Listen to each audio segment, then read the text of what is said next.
안녕하세요. 국민노조 사무총장 김준영입니다. 택배 대리점주 사건이 민주노총에 의해서 타살되었다고 우리 국민노조는 이미 성명서 발표했습니다. 택배 대리점만 문제가 아닙니다. 요새 세상을 쭉 살아보면은 모든 게 거꾸로 됐습니다. 까만 게 하얀 게 되고 하얀 것이 까맣게 됐습니다. 문재인 정부 맨 처음 출발할 때 어떻게 출발했습니까? 사람이 먼저다 그러면서 일자리 정부를 자임했습니다. 그러나 문재인 정부의 상황판에 일자리 상황판 어디 있습니까? 뭐 제가 듣는 얘기에는 어느 고물상에서 떠돌아다닌다는데 한번 찾아봐야 되겠어요. 세상이 이렇게 됐습니다. 무슨 한명숙, 무슨 저 어디 경상남도에 무슨 도지사 뭐 김경수, 조국이 다 법원의 판결을 받아도 자기들이 옳다고 합니다. 문제는 사람이 먼저라는데 사람이 죽었어도 아무 말 하지 않고 있습니다. 문재인이 말하는 사람은 자기 편입니까? 대한민국이 이렇게 해서야 되겠습니까? 왜 그런지 아십니까? 문재인 정부가 출범할 때 문재인이 감동적인 연설을 했습니다. 기회는 평등하고 과정은 공정하며 결과는 정의로울 것이라고 얘기했는데 이것이 문재인의 얘기가 아니었습니다. 이것은 2015년도에 시진핑이가 한 얘기고 인민일보에 수록된 얘기를 참모들이 베껴가지고 얘기했던 것입니다. 자기 얘기가 아니었습니다. 따라서 일자리가 먼저고 사람이 먼저라는 것도 자기들 얘기가 아니었습니다. 보통 여기 경찰 계시지만 수사할 때 보면은 누가 가장 범죄로 인해서 이득을 많이 받는가, 누가 가장 손해를 많이 받는가가 모든 것을 가르는 기준입니다. 여러분, 코로나로 누가 가장 많은 이득을 받습니까? 문재인입니다. 안 그랬으면 이 광화문은 분노의 국민들로 가득 찼을 것입니다.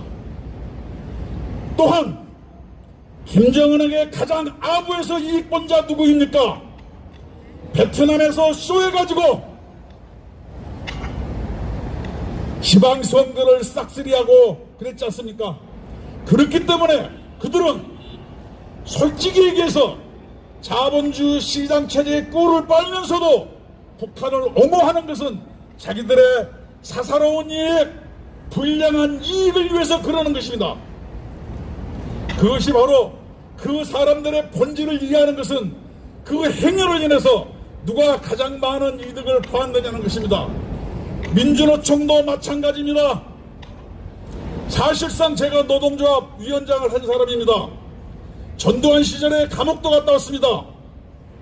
뭐 요새는 문재인 정권 때 우리 정광훈 목사님이 감옥을 3번 갔으니까 뭐 제가 한 수 접어줘야 되긴 하겠습니다만 이것이 무슨 문제인가? 저는 이렇게 얘기하고 싶습니다. 청년 실업, 소득주도 성장, 최저임금 이런 건 전부 문재인 정부의 양두구육 정책입니다. 제발 서민을 위해서 정책을 편다고 얘기하지 마세요. 서민을 위해서, 집 없는 사람을 위해서 임대차 3법을 하니까 집 없는 사람이 개피를 받습니다. 우리의 노동자를 위해서, 저녁이 있는 삶을 위해서 주 52시간을 하니까 30인 미만의 중소기업 사장들이 박살이 났으며 30인, 50인 그 사업장에서 일하는 중소기업에서 일하는 우리의 숙련공들이 잔업을 못해서 봉급이 줄어가지고 애들 학원비를 댈 수가 없어서 택배하러 갑니다. 배달하러 갑니다. 그래서 투잡, 쓰리잡에서 저녁이 있는 삶이 아니고 저녁이 굶는 삶이 되고 말았습니다. 문재인 정부가 청년들을 위해서 최저임금 올렸습니다. 우리 청년들은 어떻게 된지 아십니까? 15시간 이상 일하면 주휴수당을 줘야 되기 때문에 경영난에 몰린 자영업자들은 15시간 미만으로 일을 시켜서 죄 없는 청년들은 하루에 3시간씩 바쁠 때만 여기 카페에 저기 햄버거 가게를 돌아다닙니다. 그래서 결국은 봉급이 줄어들었습니다. 소득이 줄어들었습니다. 제발 정부는 저 같은 경우 그렇습니다. 나라 필요 없습니다. 가만 놔두면 우리가 잘 먹고 잘 살 테니 없는 사람을 위한다, 노동자를 위한다, 중소기업을 위한다, 서민을 위한다, 청년을 위한다, 이런 거 하지 마십시오. 그들이 얘기만 하면은 세상이 거꾸로 됩니다. 이것이 문재인 정부의 실책이었습니다. 말로는 정의와 인권을 얘기합니다.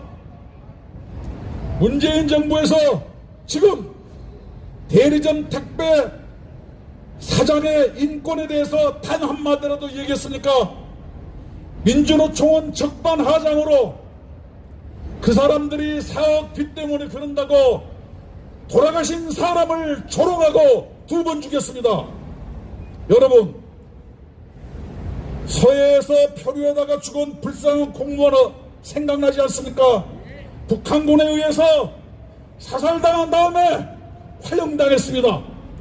그들을 위해서 대한민국 정부는 어떻게 얘기했습니까?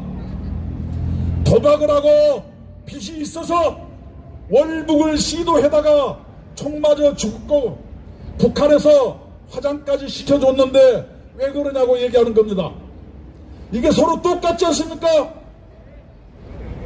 그러면은 택배 진경호가 지난 5월달에 여의도에서 5,000명이 모여서 집회했습니다. 그 집회 내용은 택배 근로자의 과로사 때문에 집회를 했습니다. 그렇다고 해서 모든 사람들이, 언론이 과로사가 원래 지병이 있었거나 대사증후군 질병이 있었다고 누가 얘기했습니까?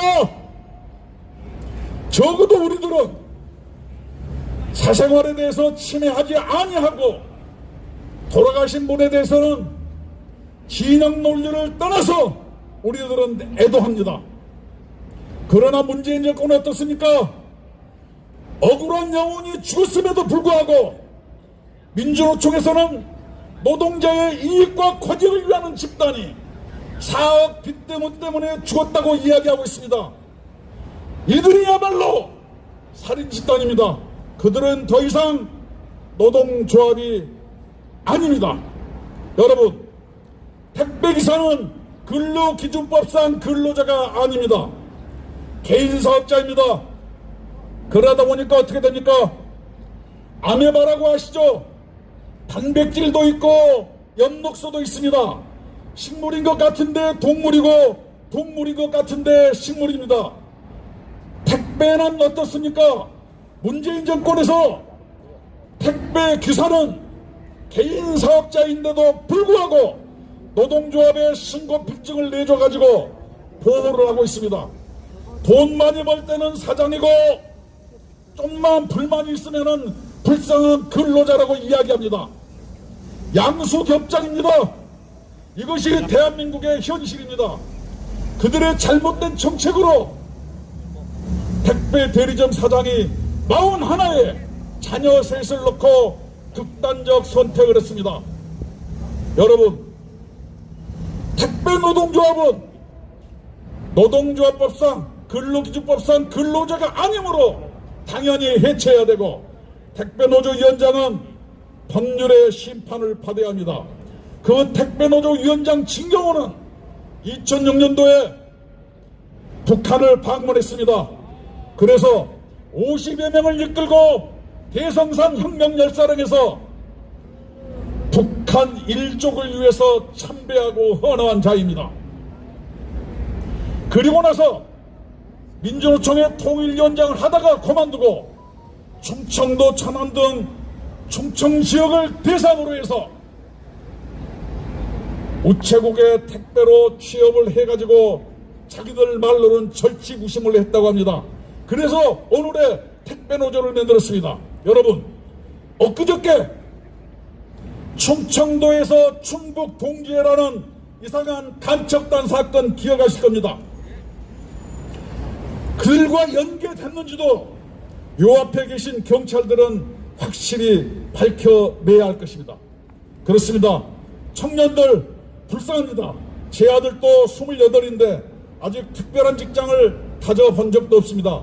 제가 조국처럼 수석해본 적도 없고 법무부 장관도 안 해서 그런지 우리 애들은 어떻게 햄버거 가게도 취업을 잘 못합니다. 이것이 대한민국의 현실입니다. 그래놓고 일자리 정부라고 이야기하고 있습니다. 여러분, 양두구육이라고 했습니다. 양의 탈을 쓴 늑대들이 국민 사이 양들 사이에서 선동하고 있다가 밤만 되면 옆에 있는 양을 한 마리씩 잡아먹고 양 숫자가 없어지면 또 다른 데로 그 불만과 위협을 돌리고 있습니다. 그 양두구육 정권이 문재인 정권입니다. 제발 노동자를 위한다, 저녁이 있는 삶이다, 서민을 위한다, 집 없는 사람을 위한다, 이런 얘기 안 해주시면은 우리가 알아서 잘 먹고 잘 살 수 있습니다. 이제 우리들은 그들을 더 이상 믿지 않을 것입니다. 이제 우리는 자력구제할 예정입니다. 어떻게 하느냐? 우리 국민혁명당 하여튼 열심히 싸우고 계십니다. 그들이 1000만 명을 모아서 대한민국을 거꾸로 된 대한민국을 올바로 생긴 지도자를 잘 선택하셔가지고 대한민국이 잘되고 사회가 잘되고 국민이 잘 사는 나라를 만들어 주실 두 손 놓아 빌고 또 빌겠습니다. 감사합니다.